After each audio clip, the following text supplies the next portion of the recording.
하나님 말씀을 봉독합니다. 사도행전 27장 14절에서 26절 말씀을 교독하면서 봉독합니다. 사도행전 27장 14절에서 26절을 교독합니다. 얼마 안 되어 섬 가운데로부터 유라굴로라는 광풍이 크게 일어나니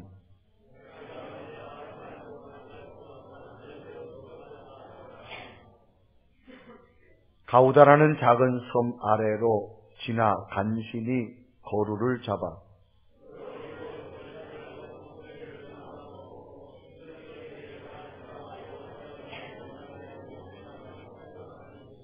우리가 풍랑으로 심히 애쓰다가 이튿날 사공들이 짐을 바다에 풀어버리고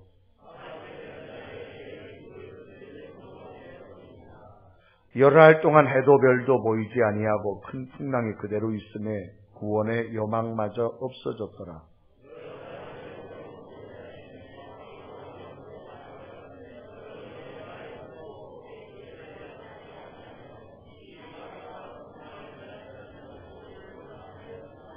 내가 너희를 권하노니 이제는 안심하라. 너희 중 아무도 생명에는 아무런 손상이 없겠고 오직 배뿐이리라.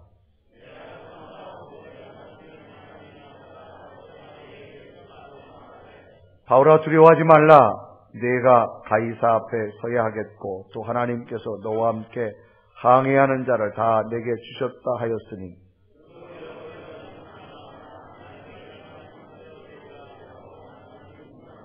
그런즉 우리가 반드시 한 섬에 걸리리라 하더라. 아멘. 오늘도 거룩한 주일날 예배하는 여러분에게 주의 평강과 주의 은혜가 넘쳐나기를 주님의 이름으로 축원합니다. 천냥희라고 하는 시인이 쓴 시 가운데 그 사람의 손을 보면이라고 하는 시가 있습니다. 그 시 내용을 보면 이렇게 소개할 수 있습니다. 구두 닦는 사람을 보면 구두 끝을 보면 검은 것에서도 빛이 난다. 흰 것만이 빛나는 것은 아니다. 창문 닦는 사람을 보면 창문 끝을 보면 비누 거품 속에서도 빛이 난다. 맑은 것만이 빛나는 것은 아니다. 청소하는 사람을 보면 길 끝을 보면 쓰레기 속에서도 빛이 난다. 깨끗한 것만이 빛나는 것은 아니다. 마음 닦는 사람을 보면 마음 끝을 보면 보이지 않는 것에서도 빛이 난다. 보이는 것만이 빛나는 것은 아니다. 흰 것만 빛을 내는 것이 아니고 맑고 깨끗한 것만도 빛내는 것이 아니고 검은 구두도 거품 묻은 창문도 길가의 쓰레기도 빛을 낼 수 있음을 기록한 시입니다. 작은 일이지만 주어진 환경에 불평하지 아니하고 최선을 다하는 사람이 지나가면 빛나는 보석이 되어짐을 의미한 내용의 시겠지요. 우리는 오늘 우리들의 환경 속에서 어떤 삶의 자세를 가지고 살고 있는가를 한 번쯤 질문해 주는 시였다라고 그렇게 생각해 볼 수도 있습니다. 작은 일이라고 내 일이 아니라 다른 사람의 일이라고 하찮게 여기고 있지는 않는가라고 하는 질문 속에 나를 던져봅니다. 혹은 너무나 마음에 들지 않는 환경이라고 원망과 불평의 삶을 살고 있지는 않는가라고 하는 질문을 또 던져보지요. 하나님은 우리들이 속한 환경에서 최선을 다하기를 원하기를 계십니다. 가정의 환경 속에서도 일터 환경 속에서도 교회 생활 속에서도 원망이 아닌 감사의 마음으로 최선을 다하기를 원하고 계시다라고 하는 거지요. 이유는 주어진 환경은 우리들이 바꿀 수 없지만 그 환경 속에서 하나님이 함께하는 믿음으로 최선을 다한다면 그 환경의 결과는 하나님의 기적으로 만들어 주시기 때문입니다.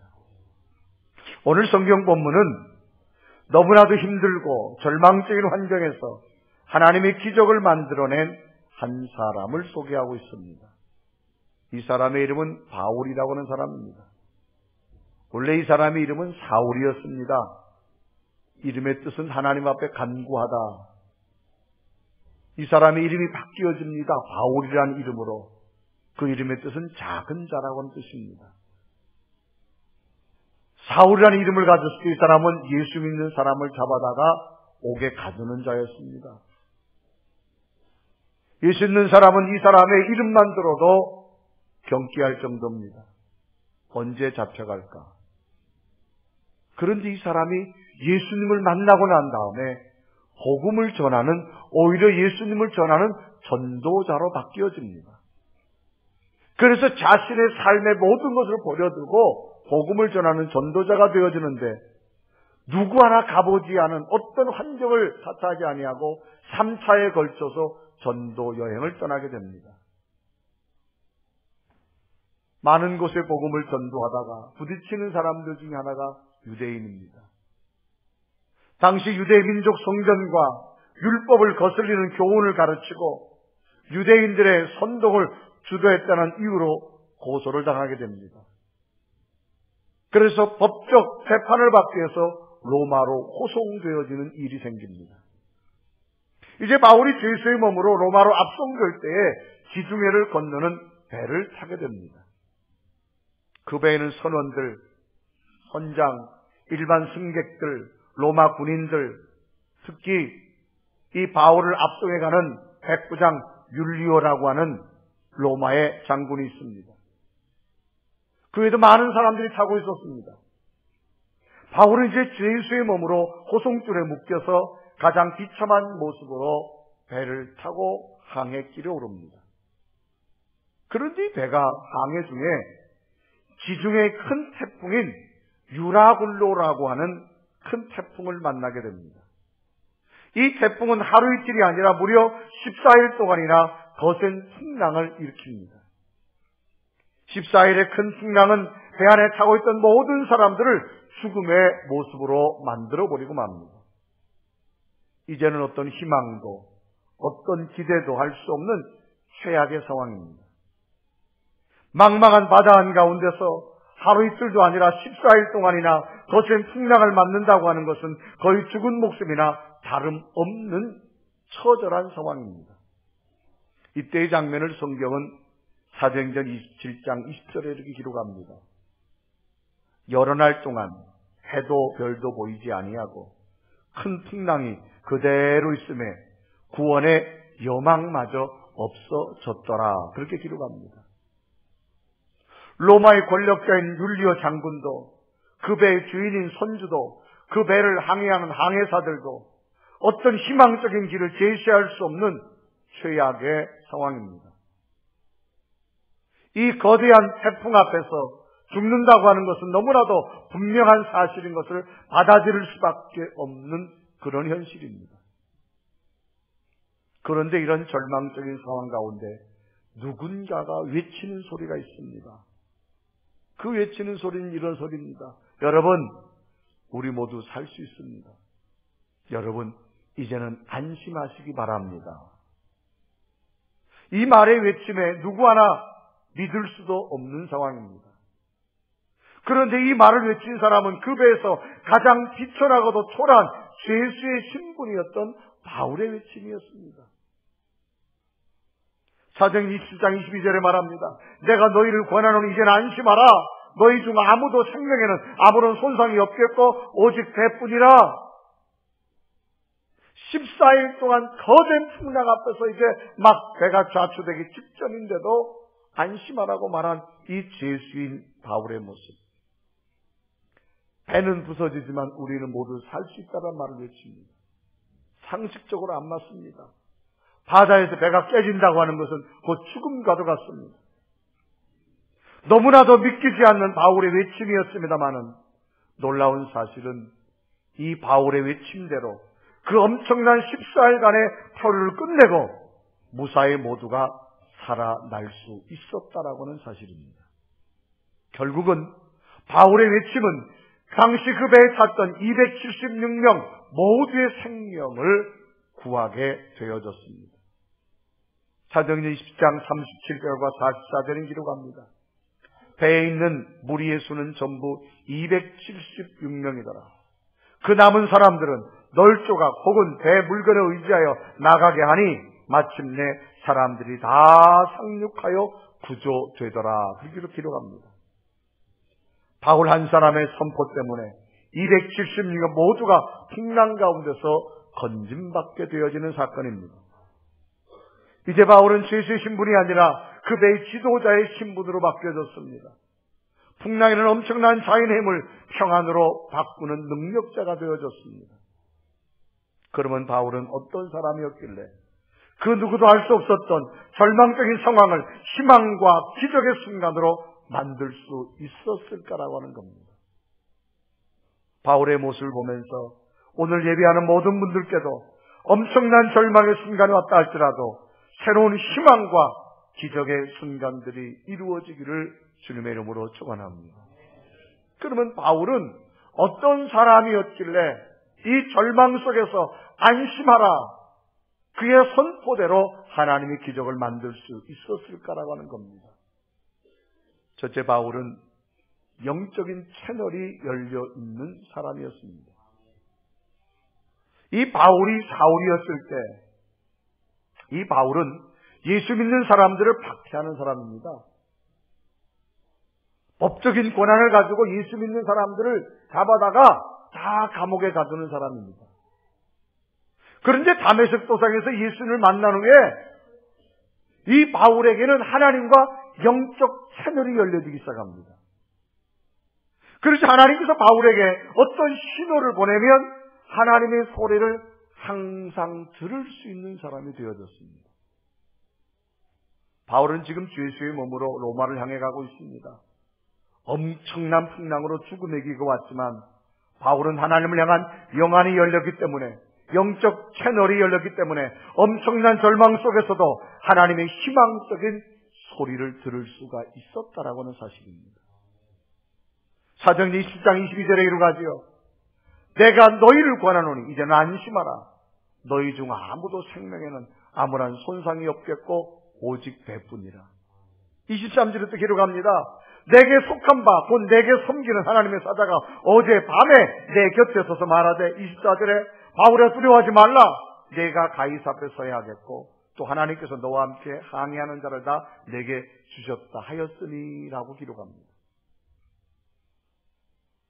그 배에 타고 있던 수많은 사람들 귀에 들려오는 소리는 아우성 소리입니다. 죽음을 향한 울부짖는 소리입니다. 비명 소리입니다. 절망의 소리입니다.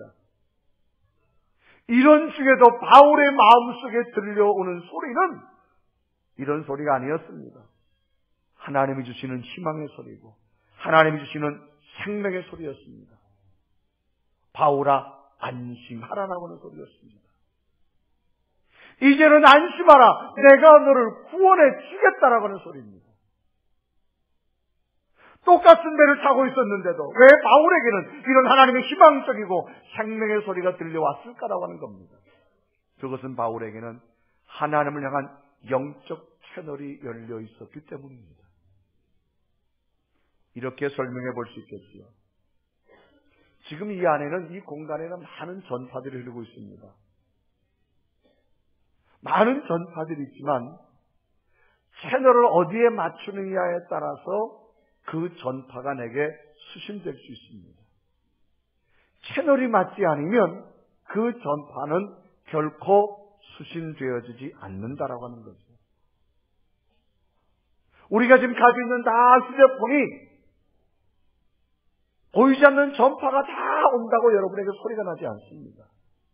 자기 주파수에 맞는 채널만 열려질 때에 신호가 울리는 것과도 같습니다. 당시 배 안에는 많은 사람들이 있었습니다. 바울에게는 엄청난 풍랑의 죽음 앞에서도 하나님께서는 반드시 살려주신다고 하는 약속의 소리가 들려올 수 있었던 사실은, 그것은 하나님과 바울이 영적 채널이 맞았기 때문입니다. 사도행 27장 25절에 말합니다. 그러므로 여러분이여 안심하라. 나는 내게 말씀하신 그대로 되리라고 하나님을 믿노라. 많은 사람들은 아우성의 소리만 듣습니다. 죽음의 소리와 비명의 소리만 듣는데 바울은 마음속에 안심하라. 내가 너를 구원해 주겠다는 소리가 바울에게 들려온 이유는 바울에게는 하나님의 영적 채널이 열려있는 사람이었기 때문입니다. 그래서 나는 내게 들려주신 하나님의 약속을 분명히 믿는다고 고백하지요. 하나님과 영적 채널이 열린 사람은 어떤 환경 속에서 하나님의 약속을 들을 수가 있습니다. 약속이란 단어는 어떤 일에 대하여 어떻게 하기로 미리 정해놓고 서로 어기지 않고 다짐하는 걸 약속이라고 말합니다.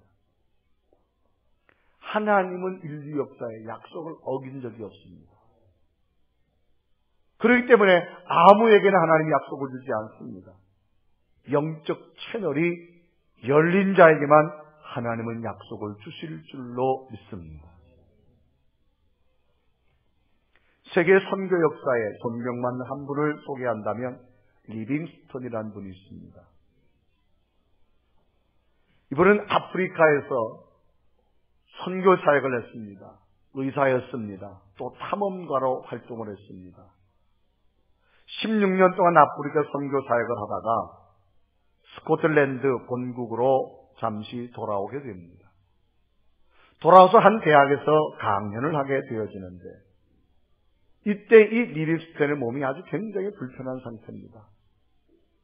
한쪽 팔은 사자의 공격을 받아가지고 상해를 입은 상태였고 온몸은 27번의 열대병을 앓아가지고 고통의 흔적이 역력했습니다.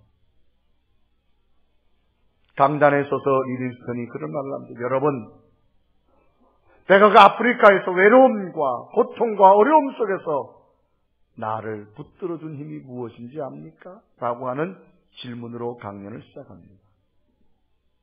그리고 스스로 대답합니다. 여러분, 그것은 하나님이 내게 준 약속이었습니다. 내가 너와 함께하리라. 내가 너와 함께하리라. 내가 사자에게 물렸어도 풍속병에 걸려서 죽음의 고비를 넘기면서도 오늘까지 내가 살아올 수 있었던 이유는 하나님은 늘 내게 말씀하셨습니다. 내가 너와 함께하리라. 내가 너를 붙들리라. 내가 너를 다시 세우리라. 이 약속이 있었기 때문에 오늘까지 내가 살아올 수 있었다라고 리빙스턴은 고백하게 되어지는 걸 봅니다. 그래서 이 약속은 나를 죽음의 순간에서도 붙들어준 능력의 힘이었다라고 고백합니다. 어떻게 사는 것이 잘 사는 것인가? 라고 하는 질문에 대해서 많은 사람이 이렇게 말하지요. 열심히 살아가는 것, 최선을 다해 살아가는 것, 그것이 행복하다고 말합니다. 그런데 여기에는 조건이 있습니다. 목적과 방향이 맞아야 됩니다. 목적지는 남쪽 부산으로 가야 되는데 반대인 북쪽 파주로 간다라고 하면 그 사람은 아무리 열심히 가도 소용없습니다. 왜 열심히 가야 되는지를 분명히 알아야만 됩니다. 목표와 방향성이 없이 막연하게 최선을 다한다면 그 열심과 최선은 방황이라고 하는 단어밖에 표현할 길이 없습니다.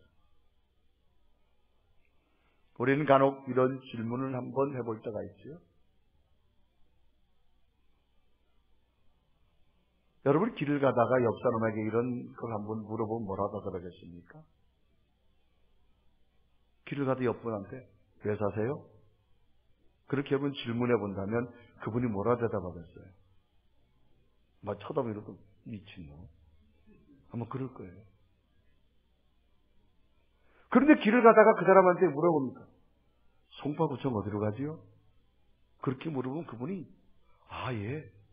쫙 내려가셔서 사거리 가서 좌초로 가면 거기 잠실 사거리 거기 송파구청 있어요. 잘 모르세요? 제가 약도까지 그려드릴까요?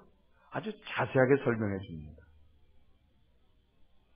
송파구청 가는 길이 중요합니다. 왜 사는 길이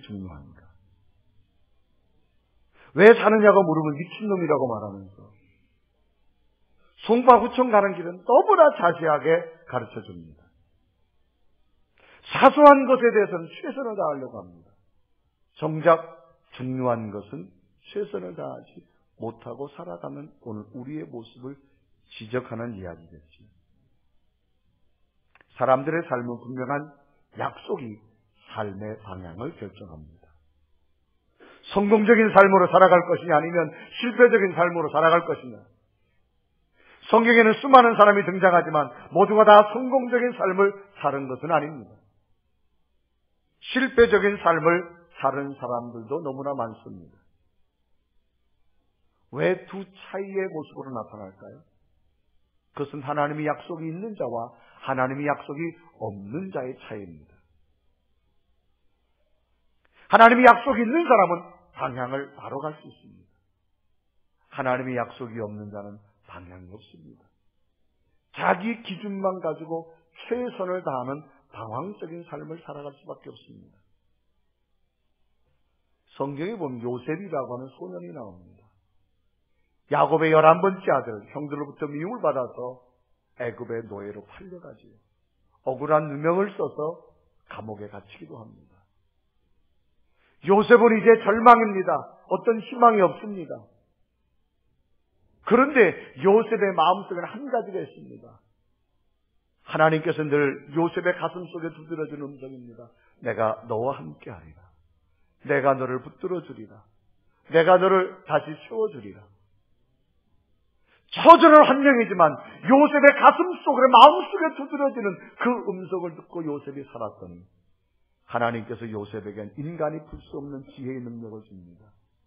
애굽 나라의 7년의 풍년과 7년의 흉년을 준비케 합니다. 그 지혜는 애굽을 다스린 위대한 정치가로 하나님이 세워주게 되어짐을 보지요. 오늘 우리가 어떤 삶을 살아갈 것이냐? 하나님의 약속을 붙들고 살아갈 수 있는 믿음이 되어지시기를 바랍니다. 그 약속은 하나님과 영적 채널이 열린 자에게만 들려주는 음성입니다. 지금 바울은 처절한 죽음의 순간 속에서도 하나님의 약속을 받을 수 있을 만큼 하나님과 영적 채널이 열린 사람입니다. 인간은 스스로 살아갈 수 없습니다. 하나님의 도우심이 절대적으로 필요한 삶을 살아가야만 됩니다. 하나님의 도우심은 늘 약속의 말씀으로 우리에게 임하기 때문이지요. 그러기에 하나님의 소리를 들을 수 있는 사람은 하나님과 연결되어야 된 영적 채널이 열려야만 하나님의 약속을 들을 수 있기 때문입니다. 오늘도 거룩한 주일날 예배하는 여러분에게 어떤 답답함, 어떤 불안한 두려움, 절망의 순간이 왔다 할지라도 하나님의 영적 채널이 연결되어져서 이제는 안심하라고 하는 하나님의 약속을 들을 수 있는 여러분 믿음이 되기를 바랍니다. 두 번째로 바울은 이 하나님의 약속을 믿고 하나님의 약속을 나눈 사람입니다. 바울은 하나님께로부터 하나님의 음성을 듣고 이제는 안심하라 내가 너를 구원한다고 하는 그 소리를 듣고 바울은 그 희망적인 약속을 자신만이 알고 있는 것으로 끝나지 않았습니다. 그 거룩한 하나님의 약속, 너무나도 희망적인 약속을 다른 사람에게 전하기 시작합니다. 그리고 그 약속을 나누기 시작합니다. 지금 바울이 처한 상황은 엄청난 풍랑을 만난 상황입니다. 죽음을 기정사실로 받아들일 만큼 너무나도 절망적인 상황입니다. 이런 사람들에게 바울은 외치기 시작합니다. 여러분, 우리는 곧 안전하게 될 겁니다. 여러분, 우리는 곧 살아나게 될 겁니다. 여러분, 우리는 곧 구원받게 될 거라고 외칩니다. 자, 이런 이야기를 한다고 믿을 사람이 몇 명이나 되겠어요? 지금 바울은 그 배에서 가장 비천한 죄수의 모습입니다. 거기는 로마의 권력자도 있었습니다. 배의 선장도 있었습니다. 그들이 외치는 것이 아니라 가장 비천한 호송되어지는 죄수가 안심하라. 여러분 살 수 있다고 외친다고 한들 누가 그 소리를 듣겠습니까? 사정 20장 22절에 기록하죠. 내가 너에게 권하노니 이제는 안심하라. 너희 중 아무도 생명에는 아무런 손상이 없겠고 오직 배뿐이다. 배만 깨지고 다 살겠다는 거예요. 아니 배가 깨지면 사람도 죽지 여러분 삽니까? 그렇게 전하는 바울의 이야기를 과연 누가 믿겠습니까? 더군다나 지금 바울의 신분은 로마로 압송되는 죄수의 신분입니다. 276명이 탄 배는 여객선이기 때문에 그 배 안에는 많은 사람들이 타고 있었습니다. 높은 신분을 가진 귀족도 있었을 것이고 고관들도 있었을 겁니다. 일반 평민도 있었고 그 배를 운행하는 선장과 선원들, 바울의 호적을 책임진 백부장인 율리오 군인도 있었습니다. 이들이 말한 것이 아니라 가장 비천한 자가 말한 겁니다. 안심하고 살 수 있다고 말합니다. 마지막으로 쇠고락을 찬 죄수인 바울이 외친 소리였습니다. 그러니 그 배에서 제일 천한 바울의 이야기를 한다고 누가 듣겠습니까? 그런데도 바울은 그런 것에 구애받지 않고 담대히 일어나서 자신에게 주었던 하나님의 약속을 외치기 시작합니다. 오늘 사도행전 20장 25절 20절 기록하죠. 그러므로 여러분이 안심하라. 나는 내게 말씀하신 그대로 되리라고 하나님을 믿노라. 그런즉 우리가 반드시 한 섬에 걸리리라. 살아날 섬에 걸려서 살아나겠다라고 말합니다. 이 바울의 모습하고 오늘 우리의 모습을 한번 생각해 볼 수 있습니다. 오늘 우리들이 매주마다 전도하는 전도 현장을 한번 생각해 볼 수 있죠. 아침에 일어나서 출근하는 사람들이 있습니다. 1분이라도 빨리 출근하려고 총총걸음을 하고 지나가지요. 그런 사람 앞에 다가가서 예수 믿으세요? 오늘 하나님이 도우실 거예요. 기도해 보실래요? 그렇게 전한다고 과연 저들이 받겠는가라고 우리가 생각해 볼 수 있습니다. 지금 지하철을 막 타고 와서 목적지로 가려고 한 사람에게 가서 커피 한잔 하실래요? 예수 믿으세요? 전도지 주는 거? 금방 이사 온 사람에게 아직 지역도 모르는데 교회 다니세요? 예수 믿으실래요? 먹을 것이 좀 많은데 부침개 붙여가지고 준다고 그들이 먹고 과연 어떻게 되겠는가? 그렇게 생각할 수 있습니다. 너무나 무의미하다고 느껴집니다. 마치 지금 바울의 외침하고 똑같습니다. 배는 다 깨져서 14일 동안 표류해서 살 수 있는 희망 1%도 없습니다. 그런데 바울이 외칩니다. 안심하라는 겁니다. 배는 깨지지만 우리는 다 섬에 걸려서 살아날 수 있다라고 말합니다. 너무나 무의미한 바울의 외침이지요. 그런데 놀라운 것은 하나님의 약속을 외친, 하나님의 거룩함을 외친 바울의 외침대로 하나님은 만들어 주셨다라고 하는 사실입니다. 도저히 바울의 말을 믿을 수 없는 상황에 불구하고 모든 사람들이 바울의 말을 경청하기 시작합니다.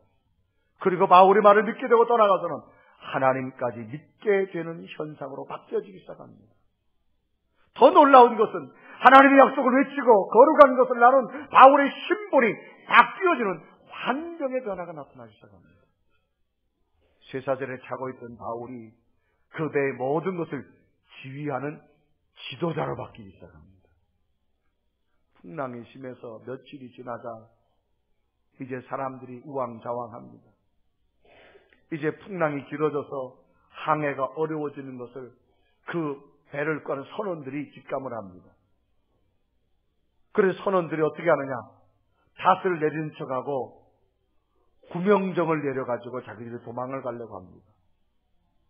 선원들은 항해를 알기 때문에, 바다를 알기 때문에 이제는 더 이상 여기서 살 수 없다는 것을 알고 자기들만이라고 살려고 그 큰 배에 붙어있는 조그만 구명정 보트를 내리고 도망가려고 합니다. 이것을 바울이 알고서 선원들이 없으면 여러분 우리는 운항할 수 없습니다. 그러니까 저 선원들의 도망을 막아야 됩니다라고 바울이 외칩니다. 그러자 바울의 말을 듣고 도망가던 그 선원들의 구명정 보트의 끈을 다 끊어버립니다. 사람들이. 그래서 사도행전 20장 30절과 31절과 32절에 이르가지요. 사공들이 도망하고자 하여 이 물에서 닷을 내리는 채하고 거룩배를 바다에 내려놓거늘 바울이 백부장과 군인들에게 이르되 이 사람들이 배에 있지 아니하면 너희가 구원을 얻지 못하리라. 32절에 이르가죠. 이에 군인들이 거룻줄을 끊어 떼어버립니다. 바울의 말을 듣고 저들이 도망가려고 하면 구명정 보트의 줄을 다 끊어버렸습니다. 이제는 작은 배를 타고 도망갈 수 없는 상황입니다. 배에 있던 모든 사람들이 선원들보다 바울을 더 신뢰하게 되어졌습니다. 이제는 죄수의 모습이 아니라 모두를 인도하는 강력한 급의 지도자로 하나님이 세워주신 줄로 믿습니다. 이것이 하나님의 약속과 거룩한 것을 나누는 자에게 주신 하나님의 능력입니다. 우리는 전하기고 나누기만 하면 그 다음은 하나님이 하실 줄로 믿습니다. 이 세상에서 가장 존경받고 행복한 사람이 누굴까요? 나누는 사람입니다. 하나님의 약속을 나누고 하나님의 거룩함을 나누고 하나님의 사랑을 나누고 하나님 주신 재능을 나누고 하나님 주신 물질을 나누고 이런 자가 존경받고 행복한 자의 삶을 살아갈 수 있습니다. 혼자서 먹으면 혼자만 맛있지만 함께 먹으면 모두가 맛있습니다. 그 기쁨이 나눈 자에게 돌아오게 되어집니다. 또 설령 내가 배고픈 일이 생기면 내가 나눈 자가 내게 또 공급해주는 은혜를 입기도 되어지지요. 우리 교회는 매주 토요일이면 이 지역에 있는 어려운 분들을 찾아가서 음식을 나누어 주기 시작을 했습니다. 그래서 나눔 선교회라 그래서 저들이 매주마다 이 지역에 어려운 집들을 가가호호 찾아가지요. 저들은 찾아가서 일주일분의 반찬과 음식 이런 것을 해다가 저들에게 나누어 줍니다. 고기와 과일과 반찬. 그리고 저들에게 가서 이야기도 해주고 때로는 기도도 해주고 용기를 줍니다. 나눈다라고 하는 것 참으로 어렵습니다. 그러나 이것을 하고 돌아올 때 저들의 모습은 환한 얼굴의 모습이고 내 것을 나누어 줄 때 하늘의 기쁨으로 채워주게 되어짐을 경험합니다. 저는 많은 교회를 방문하면서 많은 성도들을 만나면서 수많은 간증의 이야기를 듣습니다. 그 간증자들의 이야기의 공통적인 내용은 이렇습니다. 목사님, 온전히 주의 일을 먼저 생각하고 했더니 지나고 보니 하나님이 이렇게 해주셨어요. 우리의 가정도 나의 일도 특히 나의 자녀들도 하나님이 이렇게 인도해 주셨어요. 라고 하는 간증을 많이 듣게 되어지는 것을 봅니다. 하나님의 약속을 믿고 살았더니 하나님이 약속대로 나누었더니 하나님이 이렇게 해주셨다라는 겁니다. 우리보다 먼저 인생을 살아가는 사람들의 수많은 경험담의 이야기지요. 오늘 바울이 외쳤던 그 외침, 바울이 나누었던 그 하나님의 사랑, 오늘 저와 여러분도 외치고 나누는 삶으로 되어져야 될 줄로 믿습니다. 마지막으로 바울은 새로운 길을 제시하는 사람이었습니다. 풍랑으로 인한 고난이 14일 동안 계속되었습니다. 드디어 14일 때가 되는 날 바울은 모든 사람들 앞에서 말을 하며 권면합니다. 그 권면은 음식을 먹으라고 권면합니다. 지금 14일 동안 배에서 추루돼가지고 이제 죽는 시간만 남았습니다. 먹는 것조차도 이들은 귀찮을 정도입니다. 그런데 바울이 음식을 먹으라고 말합니다. 오늘 사도행전 20장 33절에 이르가지요. 날이 새어가매 바울이 여러 사람에게 음식 먹기를 권하여 이르되 너희가 기다리며 먹지 못하고 줄인 지가 오늘까지 14일인즉 14일 동안 음식을 못 먹었습니다. 사실 살 수 있는 희망이 없는 죽음의 상태인데 무슨 입맛이 있겠습니까? 다들 먹지 못하여 탈진 상태가 되어진 겁니다. 바울은 이 모습을 보자 탈진 상태가 되면 안 되니 음식을 먹고 힘을 축적하라 그렇게 말합니다. 그래야만 살 길이 열려도 힘있게 살아갈 수 있기 때문이라고 말합니다. 14일의 표류 중에 나중에는 배가 어느 섬 앞에서 파도에 밀려 암초에 부딪히고 배가 다 깨졌습니다. 이제는 배 안에 사람이 있을 수도 없습니다. 이제 사람들은 배가 깨지니까 모두가 물에 뛰어들 수밖에 없지요. 그런데 마침 육지가 가까운 거리여서 사람들이 헤엄을 쳐서 또 깨진 배조각을 메고 몸을 버둥거려서 그 섬에 도착하게 되어집니다. 그때 음식을 먹지 못하고 탈진된 상태라면 헤엄칠 힘도 뗏목을 밀고 갈 힘도 없었다라면 그들은 살아날 수 없기 때문입니다. 그걸 너무나 잘 알았기 때문에 바울은 저들에게 음식을 먹고 힘을 축적하라고 말합니다. 바울은 알 수 없는 새로운 길을 제시해 준 사람입니다. 그래서 바울은 음식 먹기를 권하여서 힘을 가져야 된다고 말하고 저들에게 권면하게 되어집니다. 그러자 모든 사람들이 바울의 이야기가 터무니없는 것 같았지만 모두들 듣고 다 따랐을 때 비축된 힘으로 육지까지 모두 나와서 살 수가 있었습니다. 사도행전 20장 3, 4절에 기록하지요. 음식 먹기를 권하노니 이것이 너희의 구원을 위한 것이요 너희 중 머리카락 하나 잃을 자가 없으리라고. 35절에 떡을 가져다가 모든 사람 앞에서 함께 축사하고 떼어 먹기를 시작하며, 그 상황에 음식 먹는다고 하는 것, 바울의 말이 터무니없게 여겨졌지만 저들은 다 들었습니다. 다 먹었습니다. 힘의 비축은 곧 너희를 위한 구원이라고 말합니다. 놀랍게도 한 사람도 음식 안 먹은 자가 없어서 모두 먹고 힘을 부축하고 나니까 배가 함체부터 깨졌을 때 그들은 그 힘으로 헤엄을 치기도 하고 발을 굴르기도 하여서 모두 섬에 도착해서 살아나는 기적을 경험합니다. 그래서 사도행전 20장 44절에 이루어지죠. 그 남은 사람들은 널쩍 혹은 배 물건에 의지하여 나가게 하니 마침내 사람들이 다 상륙하여 구조되더라 그랬습니다. 한 사람도 나간 자가 없었습니다. 그 상황에서 바울이 음식을 먹으라고 권하는 것 믿어지지 않죠. 그래도 저들은 먹고 나니 그 힘이 자기를 살리는 능력이 되더라고 말입니다. 오늘 예배하는 여러분, 인간의 가장 약한 부분은 미래의 시간을 알 수 없습니다. 무슨 일을 만날지, 어떤 일을 해야 될지, 무엇을 해야 될지 아무도 모릅니다. 오늘도 말씀을 여러분 속에 채우셔서 영적 힘을 축적하기를 주님의 이름으로 축원합니다. 마치 배에 타고 있는 사람들의 모습과도 같다고 해도 과언이 아니지요. 앞으로 닥쳐올 일들을 모르기 때문입니다. 그러나 바울은 하나님의 세미한 음성 가운데 미래의 확신을 받았습니다. 지금은 절망이지만 곧 희망으로 살 것이다. 지금은 죽음의 순간이지만 곧 살아나는 순간이 올 것이다. 하나님의 계획을 선포합니다. 오늘 하나님 우리에게 말씀합니다. 내일을 준비하라고, 내일을 계획하라고. 지금 현실만 보지 말고 오늘 영적인 힘을 축적해서 내일을 살아가라고 말합니다. 이 땅에서의 시간만이 아니라 죽음 위의 시간도 있다고 분명히 말씀합니다. 그러면 오늘도 영적인 양식을 축적하라고 말합니다. 그래서 음식을 먹고 힘을 기르듯 영적인 말씀을 먹고 영적 에너지를 충만하게 가질 수 있는 믿음이 되기를 바랍니다. 인간은 언젠가 지칠 때가 있습니다. 인간은 지치고 지치면 일어날 힘이 없습니다. 돈으로 일어나 보려고, 지식으로 일어나 보려고, 힘으로 일어나 보려고 일어날 수 없습니다. 그럴 때 나를 일으켜주는 것이 바로 영적 에너지입니다. 영적인 힘을 가져야만 인간 어떤 풍랑 속에도 살아날 수 있는 힘이 있기 때문입니다.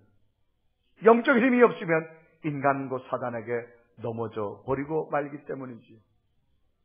오늘 우리는 이 시간 예배 가운데 주시는 하나님의 영적인 힘을 공급받으시기를 바랍니다. 그 공급받는 새 힘으로, 여러분 힘으로 살지 마시고 축적된 영적 능력으로 사십시오. 하나님이 여러분을 도와주실 줄로 믿습니다. 오늘 예배하는 여러분, 오늘 여러분 어떤 모습으로 주의 전에 왔습니까? 주의 음성을 들으십시오. 이제는 안심하라. 영적 음성을 들으셔서 영적 채널이 열리고 하나님의 약속을 믿고 나누시고 미래를 열어가는 새로운 길이 여러분 미래 속에도 바울에게 준 기적처럼 이루어지고 나타나기를 주님의 이름으로 축원합니다. 축원합니다.